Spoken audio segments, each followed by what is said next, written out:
8장 4절. 요한복음 8장 44절. 예, 160페이지. 요한복음 8장 44절. 160주보에 나와 있죠.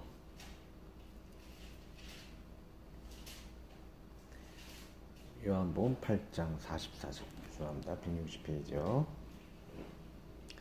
함께 읽겠습니다. 너희는 너희 아비 마귀에게서 났으니 너희 아비의 욕심대로 너희도 행하고자 하느니라. 그는 처음부터 살인한 자여 진리가 그 속에 없으므로 진리에 서지 못하고 거짓을 말할 때마다 제 것으로 말하나니 이는 그가 거짓말장이요 거짓의 아비가 되었음이라. 아멘. 자, 기도하겠습니다. 하나님 아버지, 우리를 여러 가지 시험케 하는 그런 마귀의 존재에 대해서 바로 알고 또한 예수님의 은혜로 이것을 하나님의 보호 가운데 이겨낼 수 있는 그런 지혜를 얻고자 합니다. 세상의 모든 재앙과 힘들게 하는 것이 또한 마귀 가운데 있사오니 우리가 하나님을 원망하는 것이 아니 마귀를 싸워 승리할 수 있도록 하나님을 이 어려울 때마다 세상의 마귀의 미혹에 빠진 이 세상을 이겨내기 위해 더욱 하나님을 의지할 수 있는 귀한 지혜와 나눔을 갖는 성령의 충만함을 받는 귀한 시간 되게 하여 주옵소서. 모든 모난 부족한 모습 용서하시고 온전히 귀한 나눔 되게 하여 주소서. 예수 그리스도의 이름으로 기도하였습니다. 아멘. 자, 먼저 저번 주에 나눴던 게 주일 안식일이 왜 주일로 바뀌었느냐 그때 말씀드렸죠. 모든 걸 창조하시고 났더니 좋았더라 하셨죠. 안식일날. 그런데 뱀과 인간의 타락으로 인해서 인간은 지옥을 향하고 만물은 저주를 받고 하나님은 근심의 날이 되어버렸다는 것이죠. 그 기뻤던 날이 근심의 날이 되어버렸습니다. 그래서 이 근심의 날에서 기쁨의 날로 바꾸기 위해서 주일이 생겼는데 왜 주일이 되었느냐? 그것은 십자가와 부활을 통해서 모든 것이 회복이 되었기 때문이죠. 인간은 천국을 향하게 되고 만물을 회복하게 되었고 하나님은 기쁨을 갖게 되었다. 주님의 십자가 부활을 통해서 그 아름다운 일을 이루게 되었죠. 부활을 통해서 회복이 되었다는 것이죠. 그리고 성경 속에 많은 제자들이 주일을 지켜왔고 예수님도 말씀을 선포하고 첫째 날 주일을 지키신 분이 아주 새벽부터 저녁까지 주일을 지키시고 예배 드렸던 나눴던 그분이 바로 예수님이시고 그리고 마지막 계시록에도 요한계시록 1장 10절에 주의 말씀이 이렇게 선포되는 것을 볼 수가 있습니다. 예수님과 제자들 이렇게 바뀐 이유와 그런 예수님이 주일 성사하신 것을 볼 수가 있습니다. 그 말씀이 그 선포되어지는 저녁 예배 때 선포되어지는 내용이 평강이 있을지어다. 축복을 하고 그 다음에 예수님의 발과 그 손바닥에 있는 그 못의 흔적을 주님을 증거하는 그런 두 번째가 적고 세 번째는 평강이 있을 파송하는 평강으로 파송하는 거죠. 어떻게 파송하느냐? 말씀의 충만과 예수님의 용서의 도를 가르치며 파송하시는 그러한 일을 것을 볼 수가 있습니다. 자, 오늘 본문 요한복음 8장 44절. 세상에 그 재앙이 일어나는 그 이유에 대해서 나눌 텐데요. 먼저 본문의 어려운 구절 찾아보도록 하겠습니다. 원어 찾아보면 아비라는 뜻이 있죠. 아비는 파테르라는 뜻을 가지고 있어서 창시자라는 의미를 가지고 있습니다. 창시자, 어떤 창시자죠? 마귀가 악과 재앙의 창시자라는 뜻이죠. 두 가지. 그는 처음부터 살인한 자라고 그랬어요. 살인을 최초로 만든 자. 그리고 그가 거짓말쟁이라고 했어요. 거짓말을 밥 먹듯이 하는 존재라는 것이죠. 마귀는 이 사기치는 것, 그리고 살인 같은 것, 이것을 최초로 일으키는 악의 창시자인 것을 볼 수가 있습니다. 그리고 구약을 통해서 이 사탄의 존재에 대해서 더 나누도록 하겠습니다. 사탄의 기형과 본질. 이사야서 14장 14절을 보면 사탄이 먼저 어떠한 존재라는 것을 잘 알 수가 있는데 그 외우기 쉽게 14절에 이렇게 딱 나와 있거든요. 이런 방법이 있습니다. 14장 14절인데 예수님과 제자들의 총 숫자가 13명이에요. 근데 그 13명을 자꾸 해방하는 그런 존재, 14번째 존재가 있죠. 그것이 사탄이라는 것입니다. 자, 외우기 쉽게 이렇게 얘기를 드리는 겁니다. 이사야서 14장 14절을 보면 사탄이 어떻게 타락하게 되게 되었는가 그 기원을 볼 수가 있습니다. 14절 가장 높은 구름에 올라 지극히 높은 이와 같아지리라 하노다 라고 이렇게 얘기를 하고 있어요. 하나님과 같이 내가 되어버리겠다는 것이죠. 다른 의미로는 쿠데타를 일으키겠다는 거예요. 하나님을 내쫓고 내가 하나님이 되겠다는 것이죠. 그 사탄의 기원이 바로 그 교만에서 비롯된 것을 볼 수가 있습니다. 더 깊이 12절부터 15절을 제가 읽어드릴게요. 너 아침의 아들 계명성이 어찌 그리 하늘에서 떨어졌으며 너 열국을 엎은 자에 어찌 그리 땅에 지켰는고 내가 내 마음에 이르기를 내가 하늘에 올라 하나님의 무별 위에 내 자리를 높이리라. 내가 북극의 산 위에 앉으리라. 북극 지폐의 산 위에 앉으리라. 가장 높은 구름에 올라 지극히 높은 이와 같아지리라 하는도다. 그러나 이제 내가 소울 땅 구덩이 맨 밑에 떨어짐을 당하리로다. 이렇게 북극의 지폐는 어떻게 성부 성자 성령 하나님의 그런 회의가 아닐까라고 생각하는데 이건 하나님의 자리에 끼려는 그런 교만인 것이죠. 그러나 사탄의 결국은 지옥 깊은 곳에 떨어짐을 당한다는 것이죠. 근데 여러분들 사탄의 존재를 많이 들어봤을 거예요. 루시퍼라 그러죠. 루시퍼라는 말이 어디서 시작되었느냐? 자, 계명성이라는 거죠. 12절에 너 아침의 아들 계명성이요. 이 계명성이라는 말을 히브리어로는 헬렐이라 그래요. 이렇게 외우기 쉽게 생각하면 하나님은 할렐이죠. 할렐루야죠. 근데 이건 히브리어로 앙을 뒤집어서 이렇게 어로 바꾸면 헬렐이에요. 히브리어로 헬렐. 이 사탄이 뜻하는 것이죠. 그리고 그 라틴어로 계명성은 루치페르. 그리고 우리가 많이 쓰는 독일어로 루치퍼예요. 루치퍼. 자, 루치퍼가 계명성이라는 뜻을 가지고 있다는 것이죠. 사탄을 상징하는 것이 계명성인데 이것을 독일어로 루치퍼로 쓰기 때문에 우리는 이렇게 사탄이 루시퍼로서 이렇게 알고 있는 그런 언어를 통해서 이렇게 깨닫게 되는 것이죠. 그리고 16, 17절을 보면 사탄이 어떤 일을 하는가, 사탄의 주로 하는 행동에 대해서 나와 있습니다. 읽어드릴게요. 너를 보는 이가 주목하여 너를 자세히 살펴보며 말하기를 이 사람이 땅을 진동시키며 열고 놀라게 하며 땅을 진동하는 건 지진과 같은 것이죠. 자연적인 재앙을 일으키는 존재죠. 17절 세계를 황무하게 하며 성읍을 파괴하며 그에게 사로잡힌 자들을 집으로 놓아보내지 아니하던 자가 아니냐 하리로다. 성읍을 파괴하는 건 전쟁이죠. 사람의 양심에 들어가서 그런 전쟁하는 그런 악한 마음을 양심을 파괴시켜서 사람들에게 전쟁을 일으키게 하는 양심과 자연적으로 인간들에게 재앙을 일으키는 존재인 것을 알 수가 있습니다. 또 사탄에 대해서 두 번째 한 번 더 나오는 구절이 에스겔서 28장에 나와 있어요. 또 외우기 쉽죠? 이사야서 14장인데 2를 곱하면 28절입니다. 28장입니다. 에스겔서 28장에 보면 사탄에 대해서 더 깊이 나와 있어요. 또 에스겔서 28장의 14절에 사탄의 존재에 대해 또 설명이 되어 있죠. 너는 기름 부음을 받고 지키는 그룹이며, 자, 그룹에 이렇게 주목을 하셔야 돼요. 그룹이며, 내가 너를 세우며 내가 하나님의 성산에 있어서 불타는 돌들 사이에 왕래하였도다. 자, 그룹이라는 존재는 제가 한번 얘기한 적이 있듯이 하나님의 가운데 계시고 좌우에 하나님을 섬기는 최고의 천사가 있다 그랬어요. 그 최고의 천사를 그룹이라 그랬죠. 자, 그룹에 대해 자세히 나와 있는 게 시편 99장 1절. 여호와께서 다스리시니 만민이 떨 것이요 여호와께서 그 그룹 사이에 자정하시니 땅이 흔들릴 것이로다. 그룹 사이에 자정하신다 그랬죠. 여호와께서. 그래서 그룹이라는 존재는 하나님의 좌우편에 경호하는 최고의 천사인 것을 볼 수가 있습니다. 그 그룹인 그 최고의 천사가 타락을 했어요. 자, 더 깊이 나누도록 하겠습니다. 11절부터 16절 사실 읽어드릴게요. 비유적인 시 가운데 이 사탄에 대해 설명을 하신 것이죠.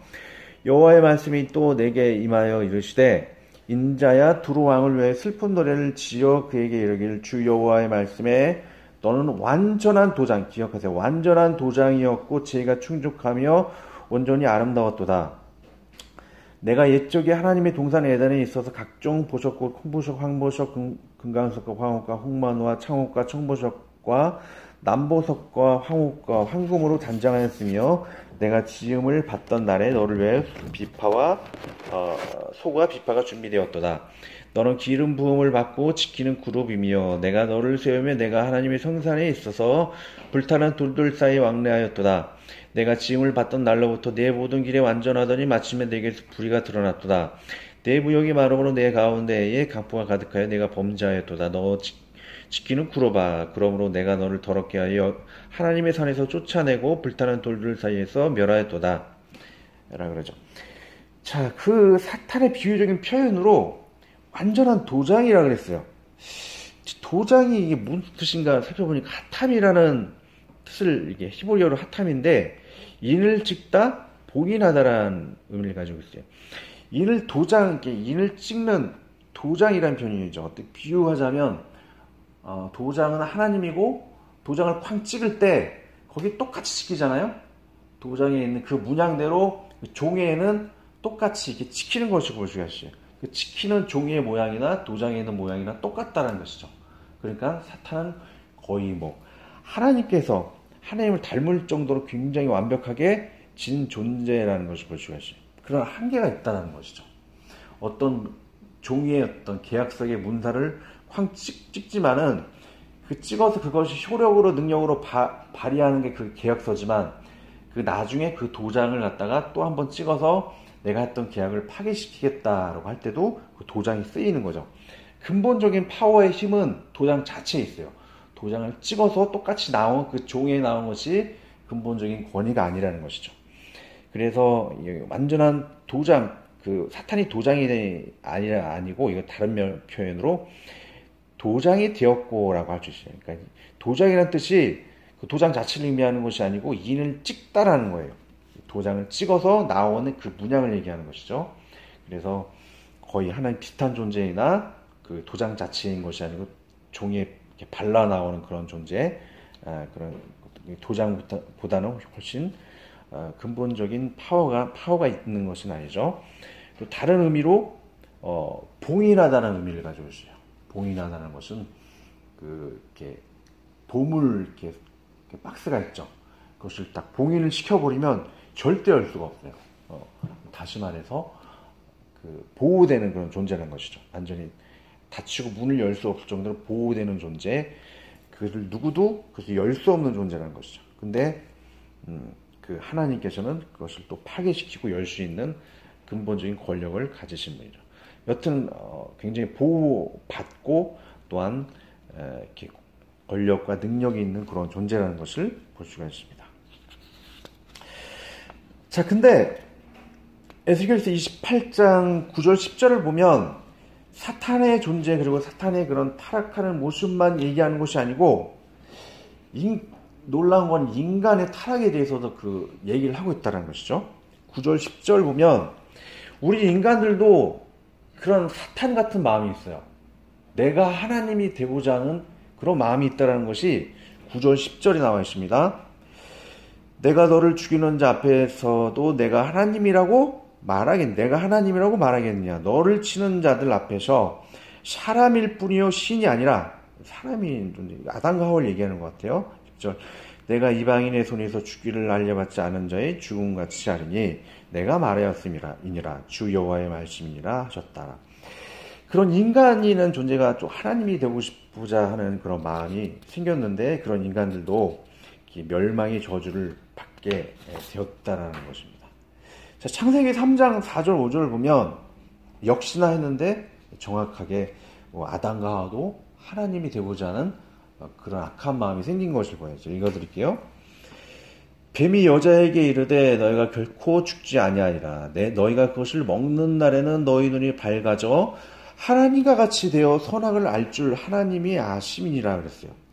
그래서 아담과 하와도 하나님같이 되어서 선악을 판단하는 그런 존재가 되려고 했다는 것이죠. 마귀와 같은 그런 타락한 마음이 인간들에게도 이렇게 생겨지는 것을 볼 수가 있습니다. 이 인간들이 정말 하나님이 되고자 하는 그런 마음들이 많은 예들이 있죠. 사이비들 같은 경우에는 겉으로는 기독교에 대해서 설명하는 것 같지만 이 단, 끝단, 나중에 마지막에는 내가 하나님이다라고 그랬죠. 그래서 그 정명석 같은 경우에는 자기와 관계를 가져야지 이렇게 또 구원을 받는다. 그래서 자기가 이렇게 타락하는 것을 볼 수가 있고, 문선명 같은 경우에는 피가름해야 된다. 내가 신인데 나와 피를 나눠야 된다. 예, 그렇게 얘기를 하는 것을 볼 수가 있습니다. 그리고 육의 예수, 그 영의 예수 두 가지를 가지고 있는 것이 예수님이신데 둘 중에 하나를 빼서 나는 육의 예수로 이 땅에 하나님으로 내려왔다. 그러죠. 그런 타락한 마음들이 그 마귀의 미혹을 받아서 선악과를 취함으로 그 인간들의 본성을 가지게 되었고, 그 이단들을 통해서 그런 나쁜 모습들이 실제로 나타나는 것을 볼 수가 있습니다. 그 외에도 역사적으로 많이 있죠. 그 애굽의 바로왕, 내가 신이다, 태양신이다 이렇게 얘기를 하죠. 그리고 로마 같은 경우에는 예루살렘에 자기의 우상을 세워놓고 나에게 경배하라, 내가 신이다, 그렇게 얘기를 하는 것을 볼 수가 있습니다. 또 중국의 신이 상제라 그러는데 그걸 다른 말로 옥황상제라 그래요. 그래서 옥황상제는 신이 있는데 또 그런 도교에서 많이 분류된 것 중에 하나는 황제가 옥황상제다. 자기가 신이 되고자 하는 그런 마음들이 사탄으로 인해서 선악과를 취함으로 인해서 생겨난 것을 볼 수가 있습니다. 그런 악한 본성들이 인간들에게 있고, 이 사탄들이 세상 재앙의 이유에 대해서 지금 나누고 있죠. 그 사탄이 세상 재앙 많은 것들을 일으키게 되는데 현실적으로 또 많은 일들을 사탄들이 일으키는 것을 볼 수가 있어요. 욥기서 1장을 보면 욥의 그 아들들에게 폭풍 재앙으로 그렇게 멸하는 것을 볼 수가 있고, 또 강도들의 마음에 들어가서 그 사람들의 마음을, 강도 같은 마음을 갖게 해서 그 욥의 자녀들을 죽이게 되는 것을 볼 수가 있고, 욥기서 2장을 보면 그 욥에게 그 악창이 들게 하는 거죠. 종기, 질병을 일으키게 하는 것, 세 가지. 자연적인 재앙, 그리고 양심을 타락하게 시키고, 세 번째 질병을 일으키게 하는 것. 이것이 사탄들이 하는 것을 볼 수가 있습니다. 또 근래에는 그 일본 지진 폭우 같은 거 있죠. 이런 것도 자연적인 재앙도 또 사탄의 영향권에 있는 것을 볼 수가 있고, 또 세월호 같은 경우에는 공피하죠. 공무원들이 타락해서 또 구원파는 이렇게 회개하지 않아도 우리가 구원받을 수 있다는 것이죠. 회개하는 것은 구원받지 못한 증표라 그래요. 이게 거짓된 복음을 전파하는 거, 양심이 타락했기 때문에 구원파들이 이렇게 잘못된 복음을 전하는 것을 볼 수가 있습니다. 양심을 타락시키는 것, 사탄들이 하는 것이죠. 또 각종 전염병이나 암, 이런 질병들도 사탄의 영향에 있는 것을 볼 수가 있습니다. 자, 여기서 우리가 이 말에서 딱 끝나버리면 우리 인간에게는 희망이 없어요. 사탄이 너무 강한 것 같은데, 근데 예수님으로 말미암아 우리가 회복을 하게 되었죠. 그것은 우리들이 알고 있는 십자가의 복음이에요. 예수님이 우리를 위해서 십자가에 피 흘려 돌아가셨는데, 뭐 잘 알겠지만, 저는 CBS 성경 성서 공부를 보다가 깜짝 놀랐어요. 그냥 십자가 복음이라 그랬는데, 예수님이 다른 방법으로 돌아가실 수도 있는데, 왜 굳이 십자가 나무에서 피를 흘리고 돌아가셨는가? 좀 의외 아니에요? 다른 그냥 칼 맞아 돌아가시거나 돌 맞아 돌아가는 방법이 있는데, 왜 나무 십자가에서 피를 흘리며 돌아가셨는가? 왜 굳이 꼭 그렇게 해야 되는가? 한번 의문을 품어본 적 없으세요?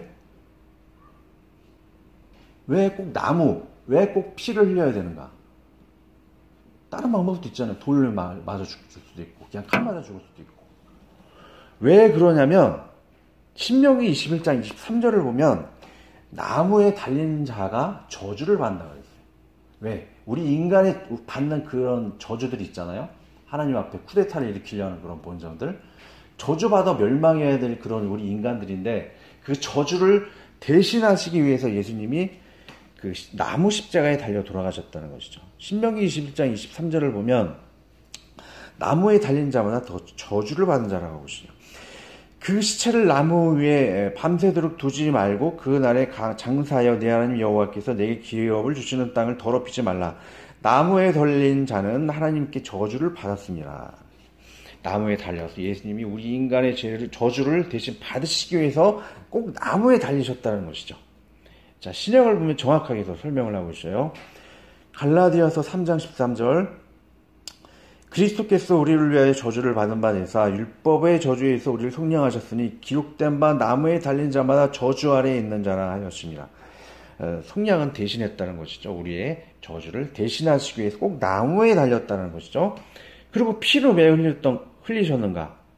피를 흘리기 위해서는 그 제물이 피를 흘리면 인간이 화평해질 수 있어요. 피를 흘려야만 화평이 있고 죄사함이 있다는 것이죠. 에베소서 2장 13절 보면 이제는 전에 멀리 있던 너희가 그리스도 예수 안에서 그리스도의 피로 가까워졌느니라. 피로 말미암아 화평하게 됐다는 것이죠. 하나님과 인간 사이를 화평하게 하는 역할. 에베소 1장 17절을 보면 우리는 그리스도 안에서 그의 은혜의 풍성함을 따라 그의 피로 말미암아 속량고 죄사함을 받았느니라. 피로 인해서 죄사함과 화평의 은혜가 주어진다. 나무에 또 달렸던 것은 우리의 저주를 담당하시기 위해 나무에 달렸다. 것이죠. 이제는 우리는 예수님의 그 십자가 보혈, 부활의 그 일을 통해서 이런 사탄의 모든 저주로부터 방어함을 받는다는 것이죠. 하나님께서 이 사탄도 하나님의 손바닥 위에 있어요. 아무리 사탄이 그런 성도들을 치려 할지라도 보호해 주시는 역할을 하시고 또 하나님이 또 직접 저주하시는 그런 것도 저주하지 않으시고 왜 예수님이 대신 다 감당하셨기 때문에 그래서 우리는 보호를 받는 그런 존재가 된다는 것입니다. 그런데도 우리 예수님을 믿으면서도 우리가 또 시험에 들 때가 있죠. 하나님의 보호함을 받고 사탄으로부터 보호함을 받는 데도 불구하고 인간은 성도들은 또 시험을 받을 때가 있어요. 그 이유 두 가지를 얘기하자면 욥기서와 같이 이 사람이 믿음이 좋은가 하나님이 테스트하기 위해서 또 시험을 들게 할 때가 있다는 것이죠. 그 시험을 극복하면 하나님께 더 많은 축복을 주시기 위해서 또 성도들이 시험을 받을 때가 있다는 것입니다. 또 한 가지는 순전하게 욥과 같이 순전한 신앙이 아니고 자기 욕심이 생기는 사람이 있어요. 믿어도 이렇게 욕심이 자꾸 생겨서 시험에 들게 자기 죄 때문에 시험을 받는 사람이 있는데 야고보서 1장 13, 17절을 보면 사람이 시험을 받을 때 내가 하나님께 시험을 받는다 하지 말자니 하나님은 악에게 시험을 받지도 아니하시고 친히 아무도 시험하지 아니하시느니라. 오직 각 사람이 시험을 받는 것은 자기 욕심에 끌려 미혹됨이니 욕심이 잉태한 즉 죄를 낳고 죄가 장성한 즉 사망을 낳느니라. 내 사랑하는 형제들아 속지 말라. 온갖 좋은 은사와 온전한 선물이 다 위로부터 빛들의 아버지께로부터 내려오나니 그런 변함도 없으시고 회전하는 그림자도 없으시니라. 하나님 한결같이 우리에게 빛들의 축복을 내리시고자 하는데 자꾸 욕심 때문에 우리 인간들이 시험을 받는다는 것이죠. 물질적인 시험, 요즘에 막 주식이나 그런 비트코인 있잖아요. 그냥 그런 거 하지 않아도 충분히 우리가 먹고 사는데 아무 지장이 없는데 또 욕심 부리다가 가지고 있는 것까지 다 까먹고 이렇게 욕심 때문에 시험 받고 또 막 자살하는 사람도 있죠. 최근에 뭐 아파트에 뛰어내리는 사람도 있는데 그런 욕심을 제발 좀 쓸데없이 갖지 말라는 것이죠. 하나님께 다 챙겨주신다는 것 늘 기억하셔야 될 것입니다.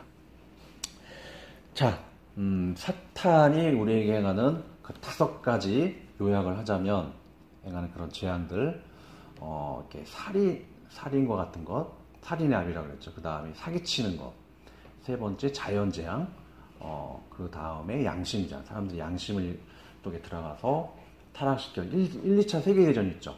히틀러의 양심을 타락시킨 것이 있고 5번째는 질병과 같은 것들을 사탄들이 하는 것이다. 그러나 예수님의 그 나무에 달린 십자가로 인해서 우리가 저주함을 멸하게 되고 그리스도의 피로 화평하게 되고 그리고 죄사함을 받는다. 예수님 안에 거하여야지만 그 사탄보다 크신 그 하나님께서 사탄의 그 주는 재앙으로부터 우리를 보호하여 주시고 그리고 우리를 또 저주하지 않으시는 것을 볼 수가 있습니다. 꼭 그리스도 안에 거해야지 보호함을 받게 된다는 것입니다. 또 우리 스스로 또 욕심이 있죠. 그것을 성도라 할지라도 절제해서 우리가 쓸데없는 시험을 받지 말아야 할 것입니다.